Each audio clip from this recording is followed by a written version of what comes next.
नमस्कार. आपल्या सगळ्यांच्याच आयुष्यात सवयी असतात. काही चांगल्या, काही वाईट. पण कधी विचार केलाय की या सवयी तयार कशा होतात आणि त्यांचा आपल्यावर इतका पगडा का असतो? चला, आज आपण ह्याच प्रश्नांची उत्तरं अगदी सोप्या भाषेत शोधूया. हो ना. हा प्रश्न खरंच विचार करण्यासारखा आहे. रोज सकाळी फिरायला जाण्याची सवय लावणं इतकं अवघड का वाटतं? पण दिवसातून 100 वेळा फोन चेक करण्याची सवय मात्र कशी अगदी सहज लागून जाते? आणि हेच आहे ते रहस्य. संकेत, इच्छा, प्रतिसाद आणि बक्षीस. आपल्या अगदी प्रत्येक सवयीचा पाया या 4 गोष्टींवर अवलंबून असतो. आज आपण हेच सवयी चक्र अगदी सोप्या भाषेत समजून घेणार आहोत.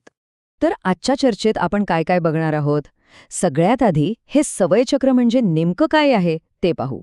मग त्याचे पहिले 2 टप्पे, संकेत आणि इच्छा यांना समजून घेऊ. त्यानंतर प्रतिसाद आणि बक्षीस हे पुढचे टप्पे.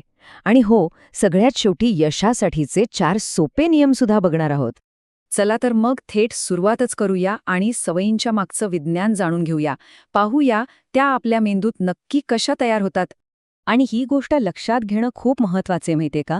म्हणजे सकाळी उठून पाणी पिण्याची चांगली सवय असो किंवा रात्री उशिरापर्यंत सोशल मीडियावर वेळ घालवण्याची वाईट सवय, या दोन्हींमागे काम करणारी मेंदूतली जी रचना आहे ना, ती एकच आहे.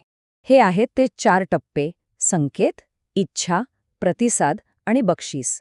हे 4ही मिळून एक असं स्वयंचलित चक्र, एक लूप तयार करतात, जो आपल्या प्रत्येक सवयीला आपल्या नकळतपणे चालवत असतो. कोणत्याही सवयीची सुरुवात होते ती याच पहिल्या 2 टप्प्यांनी. हेच ते घटक आहेत जे आपल्याला कोणतीही कृती करण्यासाठी खऱ्या अर्थाने प्रवृत्त करतात. तर बघा, प्रत्येक सवयीची सुरुवात होते एका संकेताने. हा एक प्रकारचा ट्रिगर असतो, जो आपल्या आजूबाजूच्या वातावरणात घडतो आणि आपल्या मेंदूला सांगतो, अये आता ती गोष्ट करण्याची वेळ झालीये. अगदी बरोबर. हाच तो क्षण असतो जेव्हा आपला मेंदू ऑटो पायलट मोडवर जाण्यासाठी तयार होतो. उदाहरणार्थ, फोनवर आलेला नोटिफिकेशन हा एक संकेत आहे जो आपल्याला फोन उचलण्यास सांगतो. किंवा कामाचा कंटाळा आला, हा एक संकेत असू शकतो सोशल मीडिया उघडण्यासाठी. किंवा अगदी जेवण झाल्यावर गोड खाण्याची इच्छा होणं, इथे जेवण होणं हा एक संकेत आहे. संकेत मिळाल्यानंतर लगेचच पुढचा टप्पा येतो, तो म्हणजे इच्छा. आणि हीच खरी प्रेरक शक्ती आहे जी सगळं काही घडून आणते. आता इथे खरी गंमत आहे. आपल्याला सवयीची ओढ नसते, तर त्या सवयीमुळे आपल्या अवस्थेत होणाऱ्या बदलाची ओढ असते. म्हणजे बघा, आपल्याला कॉफी नको असते, तर कॉफीमुळे मिळणारी तरतरी हवी असते. आपल्याला सिगारेट नको असते, तर त्यामुळे मिळणारा तो तणावापासूनचा तात्पुरता आराम हवा असतो. हीच ती इच्छा किंवा क्रेविंग.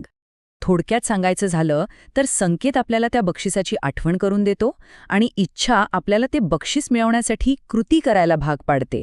या दोन्हीशिवाय कोणतीही सवय सुरूच होऊ शकत नाही. चला, आता पुढच्या टप्प्यांकडे जाऊया आणि पाहूया की हे चक्र पूर्ण कसं होतं जेव्हा आपण त्या इच्छेवर कृती करतो आणि आपल्याला त्यातून काहीतरी मिळतं. तिसरा टप्पा म्हणजे प्रतिसाद. हीच ती खरी सवय किंवा कृती जी आपण करतो. म्हणजे समजा फोन वाजतो, हा झाला संकेत. तेव्हा आपल्याला कोणाचा फोन आहे हे जाणून घ्यायचं असतं. ही झाली इच्छा. आणि मग आपण फोन उचलतो, हा झाला प्रतिसाद. हीच ती खरी सवय आहे. मग ती फोन उचलण्याची असो, काहीतरी खाण्याची असो किंवा अगदी विचार करण्याची असो. आणि आता येतो सगळ्यात महत्वाचा टप्पा, जो या सवयीला आपल्या मेंदूत कायमचं कोरून ठेवतो. तो म्हणजे बक्षीस. बक्षिसाचे 2 मुख्य उद्देश आहेत. एक, ते आपली इच्छा पूर्ण करते. आणि दुसरं, जे खूप महत्वाचं आहे, ते आपल्या मेंदूला शिकवतं की अरे वा, ही कृती फायद्याची आहे, पुढच्या वेळी पुन्हा करायला हवी. आणि हे बक्षीसच या सवयीच्या चक्राला बंद करतं.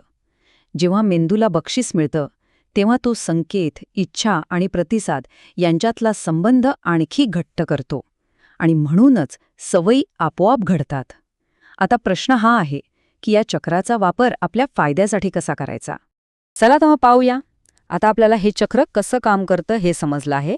मग या ज्ञानाचा वापर करून आपण चांगल्या सवयी कशा तयार करू शकतो आणि वाईट सवयी कशा मोडू शकतो? हे 4 नियम थेट सवयीच्या 4 टप्प्यांशी जोडलेले आहेत. समजा चांगली सवय लावायची असेल तर संकेत स्पष्ट करा, म्हणजे व्यायामाचे कपडे रात्रीच काढून ठेवा.